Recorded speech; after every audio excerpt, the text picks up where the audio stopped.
going to play a brief video clip. £50,000. On the 5th of December 1985, a bottle of 1787 Lafite was sold for £105,000, 9 times the previous world record. Mr. Forbes. The buyer was Kip Forbes, son of one of the most flamboyant millionaires of the 20th century. The original owner of the bottle turned out to be one of the most enthusiastic wine buffs of the 18th century. Chateau Lafite is one of the greatest wines in the world, the prince of any wine cellar. Now that's about all the videotape that remains of an event that set off the longest-running mystery in the modern wine world. And the mystery existed because of a gentleman named Hardy Rodenstock. In 1985, he announced to his friends in the wine world that he had made this incredible discovery. Some workmen in Paris had broken through a brick wall and happened upon this hidden cache of wines, apparently the property of Thomas Jefferson, 1787, 1784. He wouldn't reveal the exact number of bottles, he would not reveal exactly where the building was, and he would not reveal exactly who owned the building. The mystery persisted for about 20 years. It finally began to get resolved in 2005 because of this guy. Bill Koch is a Florida billionaire who owns 4 of the Jefferson bottles, and he became suspicious, and he ended up spending over $1 million and hiring ex-FBI and ex-Scotland Yard agents to try to get to the bottom of this. There's now ample evidence that Hardy Rodenstock is a con man and that the Jefferson bottles were fakes. But for those 20 years, an unbelievable number of really eminent and accomplished figures in the wine world were sort of drawn into the orbit of these bottles. I think they wanted to believe that the most expensive bottle of wine in the world must be the best bottle of wine in the world, must be the rarest bottle of wine in the world. I became increasingly kind of voyeuristically interested in the question of, why do people spend these crazy amounts of money, not only on wine, but on lots of things? And are they living a better life than me? So I decided to embark on a quest. With the generous backing of a magazine I write for sometimes, I decided to sample the very best or most expensive or most coveted item in about a dozen categories, which was a very grueling quest, as you can imagine. So, this was the first one. A lot of the Kobe beef that you see in the US is not the real thing. It may come from Wagyu cattle, but it's not from the original Appalachian Hyogo prefecture in Japan. There are very few places in the US where you can try real Kobe, and one of them is Wolfgang Puck's restaurant Cut in Los Angeles. I went there and I ordered the 8-ounce ribeye for $160, and it arrived, and it was tiny. And I was outraged. It was like $160 for this? And then I took a bite, and I wished that it was tinier. Because Kobe beef is so rich, it's like foie gras. It's not even like steak. I almost couldn't finish it. I was really happy when I was done.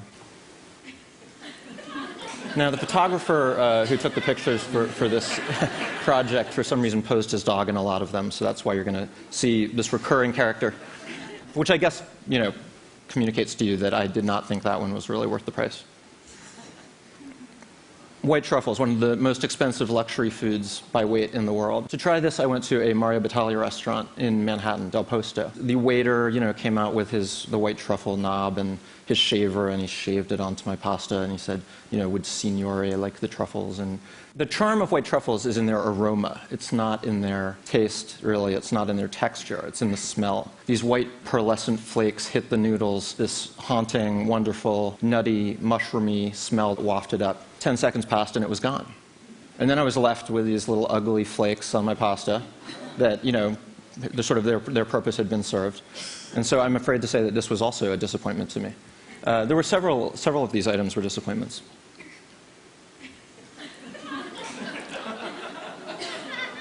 Yeah. The magazine wouldn't pay for me to go there.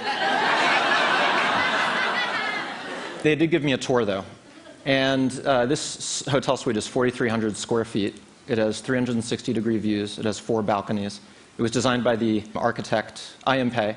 It comes with its own Rolls-Royce and driver. It comes with its own wine cellar that you can draw freely from. When I took the tour, it actually included some Opus One. I was glad to see. $30,000 for a night in a hotel. This is a soap that's made from silver nanoparticles, which have antibacterial properties. I washed my face with this morning in preparation for this. And tingled a little bit and it smelled good. But I have to say that nobody here has complimented me on the cleanliness of my face today. So. Then again, nobody has complimented me on the jeans I'm wearing. These ones GQ did spring for. I own these. But I will tell you, not only did I not get a compliment from any of you, I have not gotten a compliment from anybody in the months that I have owned and worn these. I don't think that whether or not you're getting compliments should be the test of something's value, but I think in the case of a fashion item, an article of clothing, that's a reasonable benchmark.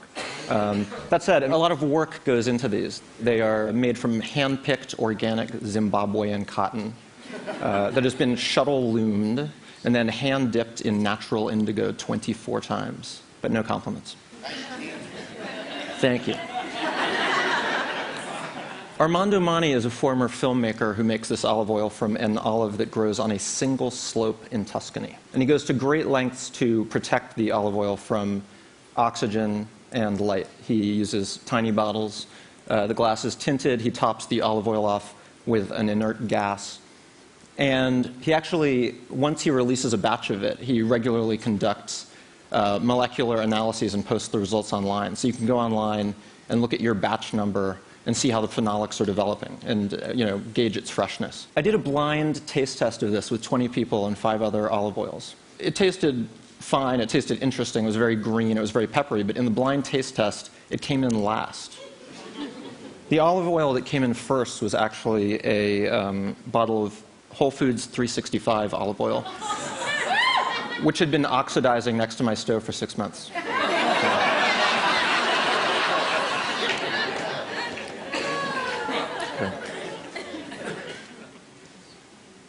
A recurring theme is that a lot of these things are from Japan, you'll start to notice. I don't play golf, so I couldn't actually road test these, but I did interview a guy who owns them. Even the people who market these clubs, they'll say these have 4-axis shafts, which minimize loss of club speed and thereby drive the ball farther. But they'll say, look, you're not getting $57,000 worth of performance from these clubs. You're paying for the bling. They're encrusted with gold and platinum. The guy who I interviewed who owns them did say that he's gotten a lot of pleasure out of them. So, yeah, you know this one. This is a coffee made from a very unusual process. A luwak is an Asian palm civet. It's a cat that lives in trees, and at night it comes down and it prowls the coffee plantations. And apparently it's a very picky eater, and it homes in on only the ripest coffee cherries. And then an enzyme in its digestive tract leaches into the beans, and people with the unenviable job of collecting these cats' leavings then go through the forest collecting the results and processing it into coffee, although you actually can buy it in the unprocessed form. That's right. Okay. Unrelatedly. Okay. Okay. Japan is doing crazy things with toilets.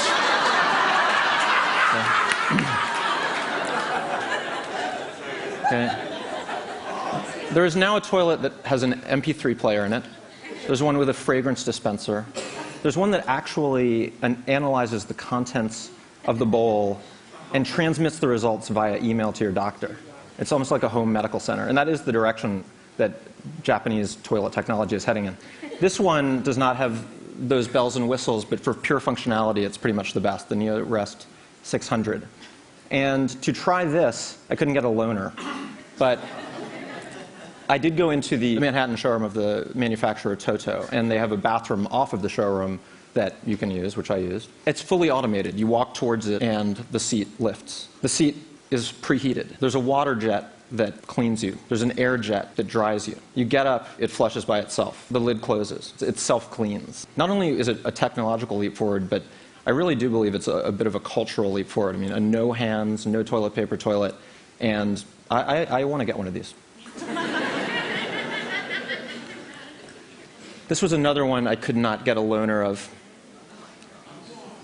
Tom Cruise supposedly owns this bed. There's a little plaque on the end that each buyer gets their name engraved on it.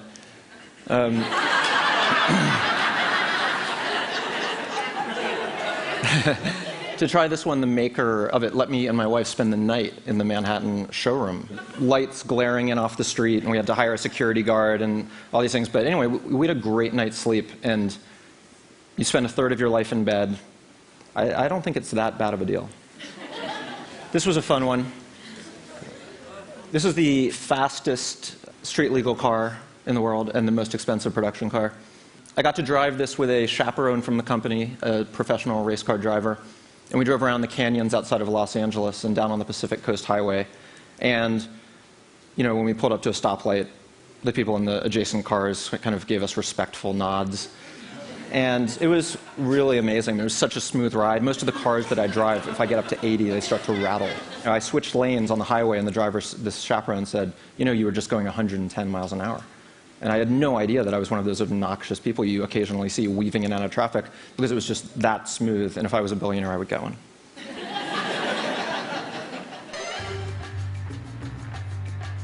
This is a completely gratuitous video I'm just going to show of one of the pitfalls of advanced technology. This is Tom Cruise arriving at the Mission Impossible 3 premiere.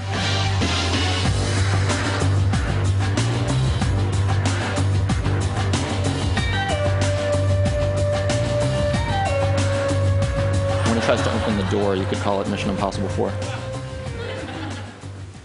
There was one object that I could not get my hands on, and that was the 1947 Cheval Blanc. The 47 Cheval Blanc is probably the most mythologized wine of the 20th century. And Cheval Blanc is kind of an unusual wine for Bordeaux in having a significant percentage of the Cabernet Franc grape. And 1947 was a legendary vintage, especially in the right bank of Bordeaux. And just together, that vintage and that chateau took on this aura that eventually kind of gave it this cultish following. But it's 60 years old. There's not much of it left. What there is of it left, you don't know if it's real. It's considered to be the most faked wine in the world. Not that many people are looking to pop open their one remaining bottle for a journalist. So I'd about given up on trying to get my hands on one of these. I'd put out feelers to retailers, to auctioneers, and it was coming up empty. And then I got an email from a guy named Bipin Desai.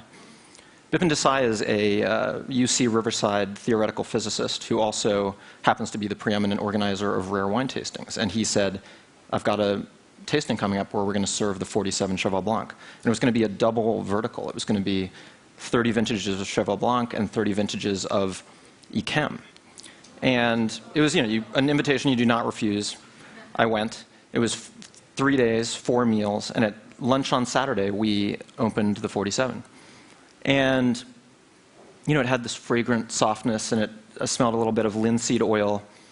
And then I tasted it, and it, you know, had this kind of unctuous, porty richness, which is characteristic of that wine, that it sort of resembles port in a lot of ways. There were people at my table who thought it was, you know, fantastic. There were some people who were a little less impressed. And I wasn't that impressed. And I call my palate a Philistine palate. So it doesn't necessarily mean something that I wasn't impressed, but I was not the only one there who had that reaction. And it wasn't just to that wine. Any one of the wines served at this tasting, if I had been served it at a dinner party, it would have been, you know, the wine experience of my lifetime and incredibly memorable. But drinking 60 great wines over 3 days, they all just blurred together, and it became almost a grueling experience. And I just wanted to finish by mentioning a very interesting study which came out earlier this year from some researchers at Stanford and Caltech. And they gave subjects the same wine labeled with different price tags. A lot of people, you know, said that they liked the more expensive wine more. It was the same wine, but they thought it was a different one that was more expensive. But what was unexpected was that these researchers did MRI brain imaging while the people were drinking the wine.